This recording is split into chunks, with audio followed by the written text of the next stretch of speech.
Halo semuanya, kembali lagi di channel Ubayfy. Hari ini kita akan bercerita tentang Korea. Kenapa Korea ini terbelah menjadi dua, bagian selatan dan utara. Bagaimana cerita lengkapnya? Mari simak video ini guys. Check it out. Jadi dari dulu Korea ini adalah sebuah kerajaan dinasti di mana pada saat itu dinasti yang berkuasa selama 500 tahun adalah dinasti Joseon.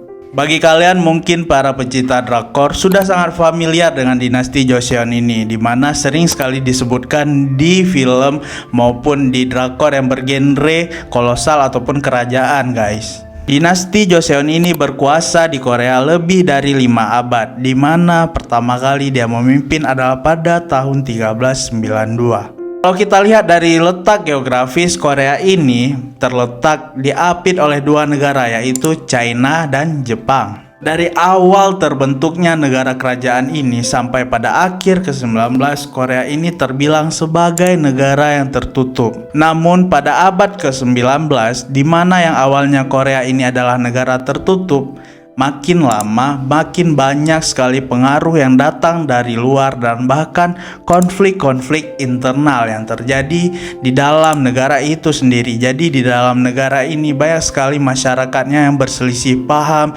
terjadi perselisihan antara suku dan lain sebagainya guys, yang membuat akhirnya negara seperti Jepang melihat adanya potensi untuk memasuki Korea dan bahkan mereka ingin menguasai wilayah Korea. Mereka masuk ke Korea dan mencoba untuk menyebarkan pengaruhnya di Korea itu sendiri guys. Dan bahkan Jepang ini juga mengirim utusan-utusannya dan juga tentara-tentaranya itu ke Korea. Jadi Jepang ini setelah masuk melihat adanya peluang, mereka mengirimkan utusan, delegasi dari negara Jepang serta tentara-tentara yang bersiap untuk menguasai setiap wilayah yang ada di Korea. Pada saat itu Korea sendiri berstatus sebagai negara yang membayar upeti kepada kekaisaran China. Melihat hal ini, China nggak senang dengan datangnya Jepang ke Korea dan mereka mewanti-wanti terjadinya perang. Pemerintahan China pun mencoba mengambil sikap dengan mempertegas posisinya di Korea dan mereka bahkan siap untuk berperang melawan Jepang demi memperebutkan Korea guys.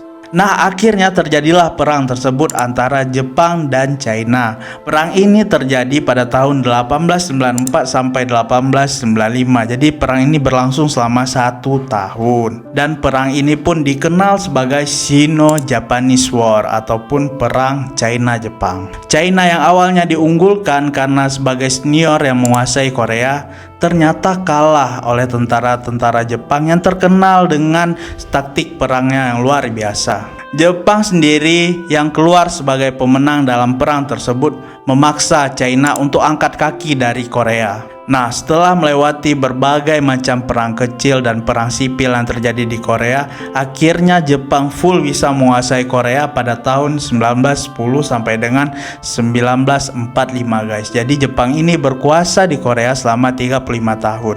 Ternyata saat memerintah Korea, Jepang sendiri pun ikut berpartisipasi dalam Perang Dunia Kedua guys. Jadi mereka memerintah Korea, menguasai Korea, tapi juga ikut serta dalam Perang Dunia Kedua. Walaupun hanya menguasai Korea selama 35 tahun, pemerintahan Jepang ini dinilai sebagai pemerintahan yang sangat kejam oleh orang Korea, di mana pada saat Jepang memimpin, para pria di sana dipaksa untuk bekerja kasar dan juga para wanitanya dipaksa menjadi.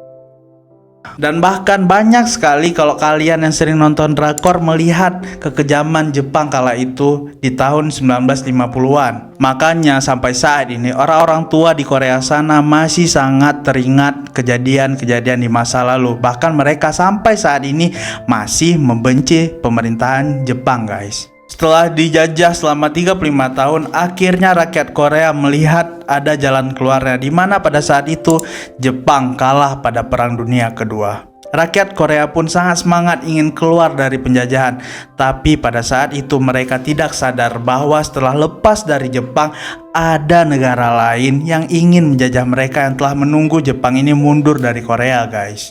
Kita flashback sedikit pada saat Jepang memenangkan perang melawan China. Pada saat itu Raja Korea yang sedang berkuasa bernama Kim Go-jong sempat meminta perlindungan kepada Kekaisaran Rusia. Dan selama berada di bawah perlindungan Kekaisaran Rusia ini, Raja Korea yaitu Kim Go-jong tadi memberikan izin kepada Kekaisaran Rusia untuk mempengaruhi keputusan-keputusan di dalam negaranya. Dan bahkan keputusan ini terjadi sampai Jepang full menguasai Korea pada tahun 1910. Nah, tanpa disadari pada saat itu sedikit demi sedikit Kekaisaran Korea mulai menyebarkan paham komunisnya di Korea. Para gerilyawan Korea ini terpapar paham komunis dan langsung terinfluence dari Kekaisaran Rusia kala itu yang bertransformasi menjadi Uni Soviet. Seperti yang kita tahu, kalau Uni Soviet ini adalah negara besar, negara yang kuat, dan bahkan mereka berdiri dengan paham komunisnya.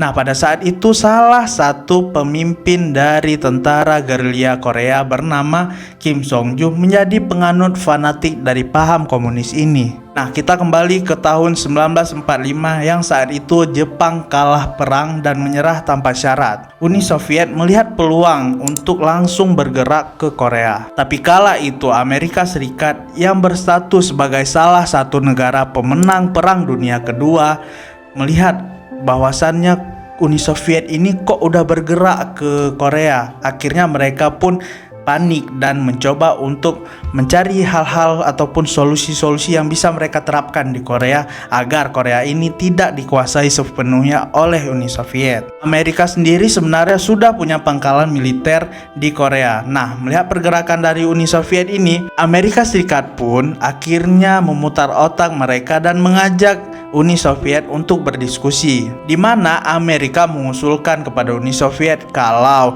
Korea ini dibagi menjadi dua wilayah aja. Amerika pun mengutus Charles Bondsteel, kolonel tentara Amerika Serikat, dan Dan Rush, calon Menteri Luar Negeri Amerika Serikat, untuk menyarankan garis pemisah antara utara dan selatan berdasarkan geografis, karena Uni Soviet adalah tentara yang sudah datang di wilayah utara dan Amerika bersiap di wilayah selatan. Nah, karena akhirnya telah terbelah menjadi dua, Uni Soviet dan Amerika pun sepakat untuk memerintah di masing-masing sisi negara tersebut. Sebenarnya kesepakatan ini hanya bersifat temporary guys, ataupun sementara, tapi sampai sekarang di tahun 2024 ini Korea masih terpisah menjadi dua. Seiring berjalannya waktu, pemecahan kedua wilayah ini pun memisahkan ideologi yang berbeda dari masing-masing wilayah. Jadi yang tinggal di utara yang notabene dikuasai oleh Uni Soviet mulai terpapar paham komunis, sedangkan yang ada di selatan mulai terpapar paham kapitalisnya Amerika Serikat. Jadi kedua negara ini terpisah dan punya ideologi masing-masing. Yang utara dengan paham komunisnya, yang selatan dengan paham kapitalisnya. Melihat hal tersebut, pada tahun 1947 PBB mulai mengadakan pemilu di semenanjung Korea agar negara ini bisa berdiri dan punya sistem pemerintahannya sendiri. Tapi usulan dari PBB ini terbilang gagal karena Uni Soviet menolak mengadakan pemilu di bagian utara, di mana yang notabene adalah wilayah kekuasaan mereka. Dan bahkan Uni Soviet memblokir pemilu yang ada di wilayah utara. Soviet sendiri khawatir jika pemilu ini diadakan, maka pengaruhnya di Korea akan semakin melemah guys. Nah, akhirnya pemilu hanya terjadi di wilayah selatan Korea yang kala itu menghasilkan presiden yang dipilih langsung yang bernama Syngman-rhee, dan akhirnya Syngman-rhee pun menjadi presiden pertama Korea Selatan. Di bagian utara sendiri, Soviet mengangkat Kim Song-ju yang tadi sebagai pemimpin tentara gerilyawan Korea menjadi pemimpin tertinggi di Korea Utara guys. Nah, kenapa dia yang dipilih oleh Uni Soviet?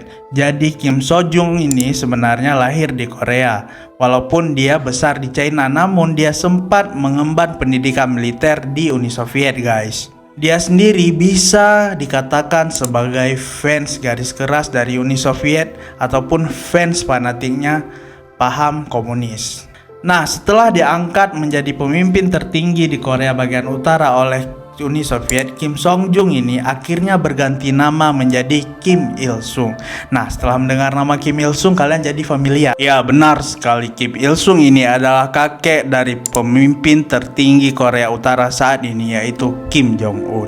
Uniknya karena Kim Il Sung ini tumbuh dan besar di China, jadi dia tidak fasih berbahasa Korea.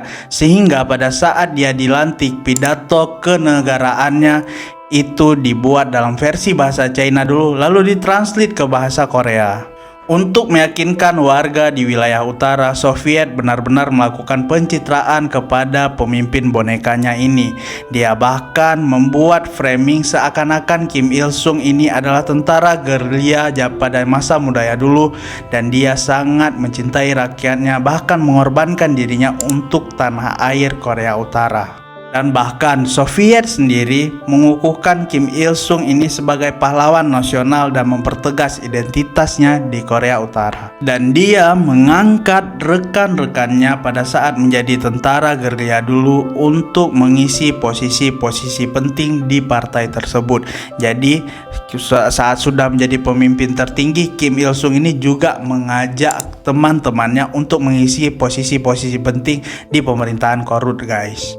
Selain itu, Kim Il Sung ini juga mendirikan Korean Federation of Literature and Art, yaitu organisasi untuk menampung seniman dan karya-karya seni yang akan digunakan sebagai propagandanya dalam memerintah Korea Utara. Selama berkuasa, Kim Il Sung ini benar-benar menjadi pemimpin yang otoriter. Dia menjadi pemimpin yang bahkan di sana dicap sebagai Tuhannya orang Korut, guys. Setelah Korea bagian selatan dan utara punya pemimpinnya masing-masing, Uni Soviet dan Amerika akhirnya mundur dan menarik pasukannya dari Korea, guys. Tapi saat ditinggal oleh kedua negara tersebut, situasi yang ada di Korea ini semakin parah, guys, di mana terjadinya konflik internal dan perpecahan antara kubu selatan dan kubu utara. Peristiwa paling terkenal itu terjadi pada 25 Juni 1950. Kala itu Korea Utara menyerang Korea Selatan dan mereka bertujuan untuk menyatukan kembali semenanjung Korea. Bukan hanya itu, tujuan dari Korea Utara sendiri ingin membuat seluruh semenanjung Korea ini berpaham komunis. Melihat hal tersebut, tentara PBB yang mayoritasnya diisi oleh tentara Amerika Serikat mencoba untuk membantu tentara Korea Selatan, dan mereka datang akhirnya berhasil memukul mundur para tentara Korea Utara ini kembali ke wilayah perbatasan Korea Utara. Perang semakin menjadi-jadinya antara kedua kubu. Pemimpin masing-masing dari kedua wilayah tersebut tidak ada yang mau mengalah.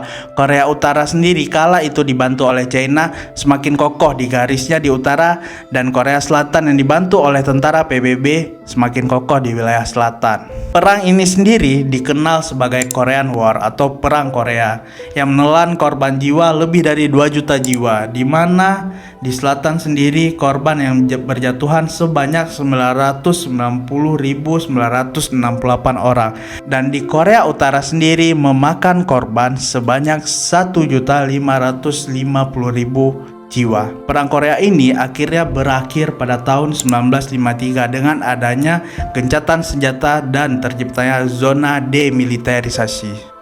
Tapi karena tidak adanya perjanjian damai secara tertulis dan disepakati, akhirnya secara teknis kedua negara ini masih dikatakan sebagai kedua negara yang berperang.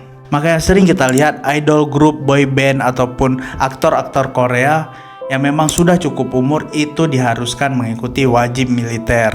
Sebenarnya di beberapa tahun terakhir kedua negara ini semangat untuk menjalin kembali hubungan antara keduanya, di mana kedua negara ini sepakat membuat reuni, di mana reuni tersebut misalnya nih ada kakak yang berada di Korea Selatan dan adiknya berada di Korea Utara itu dipertemukan. Yang paling heboh terjadi pada tahun 2018 di mana menampilkan kedua pemimpin tertinggi di Korea Utara dan Korea Selatan saling berjabat tangan. Mereka terlihat sangat hangat saat bertemu di zona demilitarisasi, dan bahkan ini adalah pertemuan pertama pemimpin Korut dan Korsel selama beberapa dekade terakhir.